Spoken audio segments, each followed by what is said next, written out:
Good morning students. MD school के online platform पर मैं जेपी सर आज पुनः आपका हार्दिक स्वागत करता हूं। अब तक हम एसएसटी सब्जेक्ट को लेकर 2 क्लास कर चुके हैं और आज हमारी ये क्लास नंबर 3 है। तो पिछली 2 क्लासों में सबसे पहले हम देखें, क्लास फर्स्ट में हमने देखा था कि सरकार क्या होती है, सरकार के कितने अंग हैं और केंद्र और राज्य सरकार में इसको विभाजित किया गया है।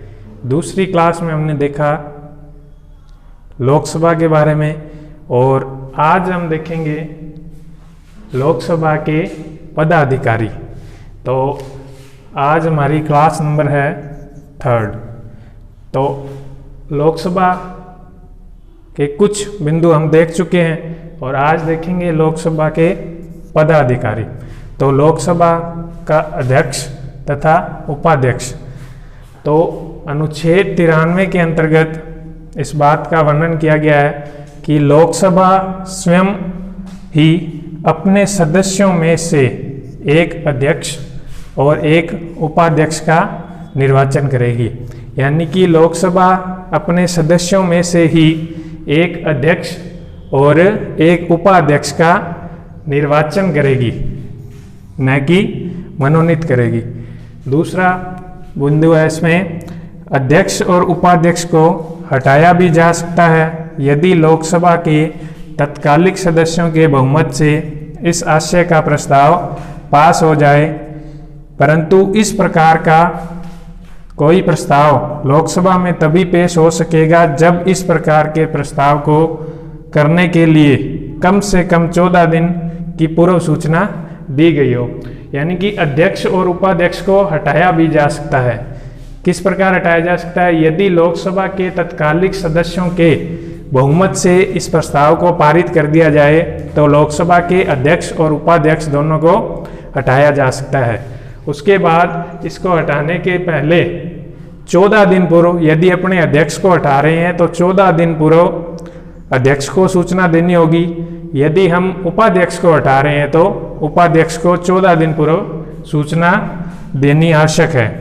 उसके बाद में देखेंगे लोकसभा अध्यक्ष अपना त्यागपत्र उपाध्यक्ष को व लोकसभा उपाध्यक्ष अपना त्यागपत्र लोकसभा अध्यक्ष को देता है। यानी कि लोकसभा अध्यक्ष अगर अपना पद छोड़ना चाहे तो वह लोकसभा अध्यक्ष लोकसभा उपाध्यक्ष को त्यागपत्र देगा, और अगर लोकसभा उपाध्यक्ष पद को छोड़ना चाहता है तो लोकसभा अध्यक्ष को अपना त्यागपत्र देगा।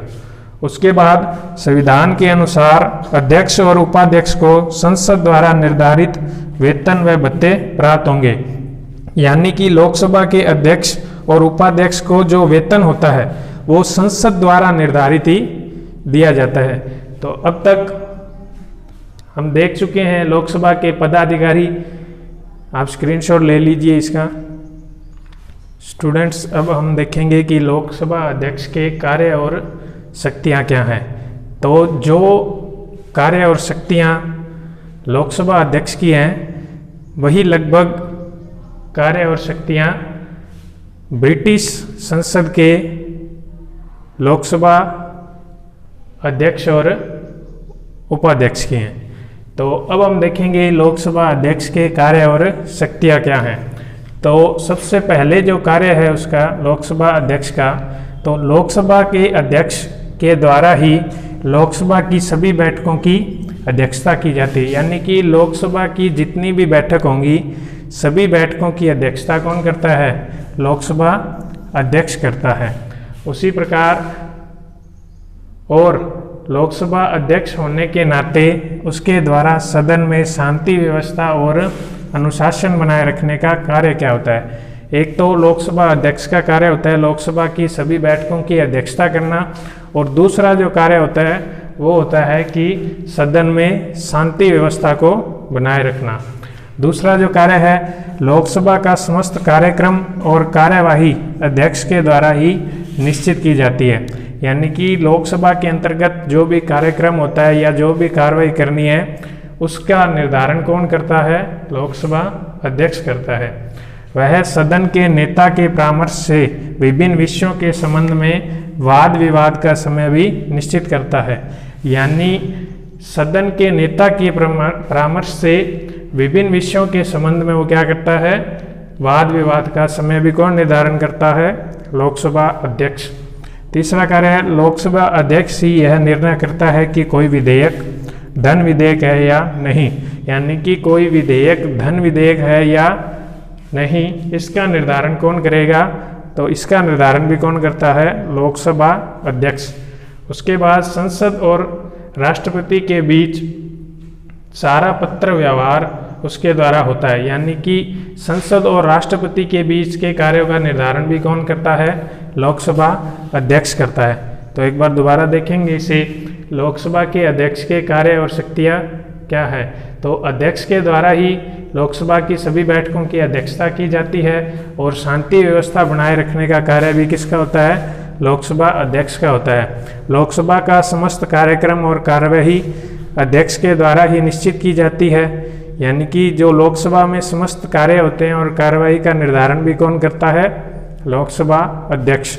वह सदन के नेता के परामर्श से विभिन्न विषयों के संबंध में वाद विवाद का समय भी निर्धारित करता है। उसके बाद अध्यक्ष ही यह निर्णय करता है कि कोई विधेयक धन विधेयक है या नहीं। संसद और राष्ट्रपति के बीच के कार्य का निर्धारण भी कौन करता है, तो ये भी कार्य कौन करेगा, ये करेगा लोकसभा अध्यक्ष। तो स्क्रीनशॉट ले लीजिए आप इसका एक बार। तो स्टूडेंट्स, अब तक हम देख चुके हैं संसद का प्रथम सदन या प्राथमिक सदन, जिसे लोकसभा कहते हैं। अब हम देखेंगे संसद का द्वितीय सदन या उच्च सदन, जिसे क्या कहते हैं, राज्यसभा कहते हैं। तो अब हम देखेंगे कि राज्यसभा क्या होती है। तो राज्यसभा संसद का द्वितीय सदन या उच्च सदन होता है। इसके बाद अब देखेंगे राज्यसभा की सदस्य संख्या। तो संविधान के अनुसार सदस्य संख्या अधिकतम कितनी हो सकती है, 250, यानी मूलतः संविधान में राज्यसभा की सदस्य संख्या अधिकतम 250 हो सकती है, परंतु वर्तमान में इसकी सदस्य संख्या कितनी कर दी गई है, 245। यानी कि मूलतः संविधान में राज्यसभा की अधिकतम संख्या 250 थी, लेकिन वर्तमान में सदस्य संख्या 245 है। उसके बाद इनमें से 12 सदस्य, अगर हम लोकसभा में देखें तो यहाँ 2 सदस्य थे जो राष्ट्रपति अपने मन से मनोनीत कर रहे थे, लेकिन राज्यसभा में कितने सदस्य होंगे, 12 सदस्य। 12 सदस्य राष्ट्रपति द्वारा मनोनीत किए जाते हैं। ये ऐसे व्यक्ति होते हैं जिन्हें कला, साहित्य, विज्ञान, समाज सेवा या खेल के क्षेत्र में विशेष ज्ञान या अनुभव हो। अगर हम लोकसभा में देखें तो 2 सदस्य राष्ट्रपति द्वारा मनोनीत किए जा रहे थे, जो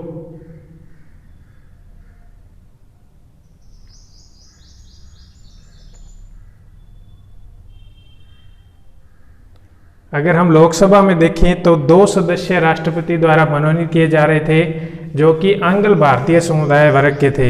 लेकिन राज्यसभा में कितने, 12 सदस्य मनोनीत किए जाते हैं और 5 क्षेत्रों में वे पारंगत होने चाहिए, कला, साहित्य, विज्ञान, समाज सेवा और खेल। इन 5 क्षेत्रों में उनको विशेष ज्ञान या अनुभव होना चाहिए, जिन्हें राष्ट्रपति द्वारा मनोनीत किया जाता है।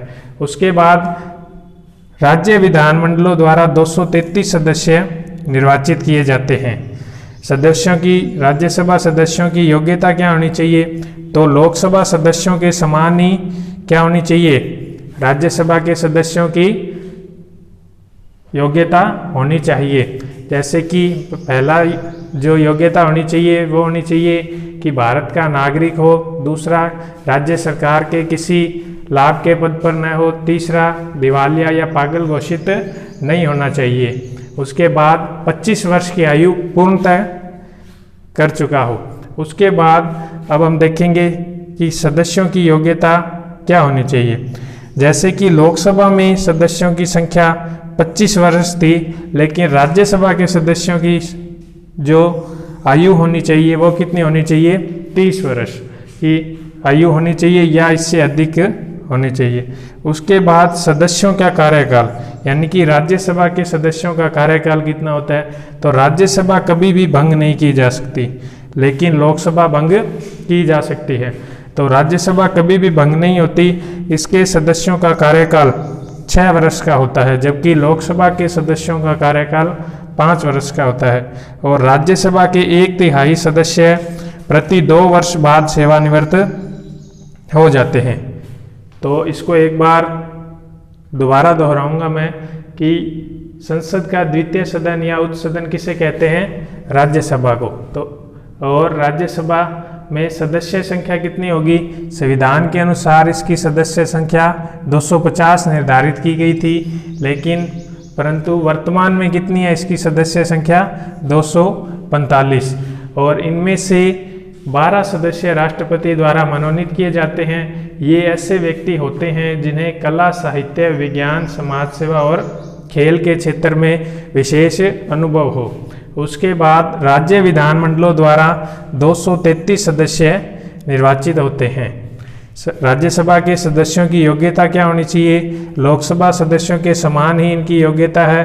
अंतर केवल यही है कि लोकसभा के सदस्यों की आयु 25 वर्ष निर्धारित की गई है, जबकि राज्यसभा के सदस्यों की अधिकतम आयु 30 वर्ष या इससे अधिक की निर्धारित की गई है। उसके बाद राज्यसभा के सदस्यों का कार्यकाल, राज्यसभा कभी भंग नहीं होती है। इसके सदस्यों का कार्यकाल कितना होता है, 6 वर्ष का होता है, जबकि लोकसभा के सदस्यों का कार्यकाल 5 वर्ष होता है। और राज्यसभा के 1/3 सदस्य प्रति 2 वर्ष बाद सेवानिवृत्त हो जाते हैं। तो आप एक बार इसका स्क्रीनशॉट ले लीजिए। तो अब नेक्स्ट क्लास में अब हम देखेंगे कि राज्यसभा के पदाधिकारी कौन से होते हैं और संसद की शक्तियां कौन सी होती हैं। आज के लिए इतना ही। Thanks students.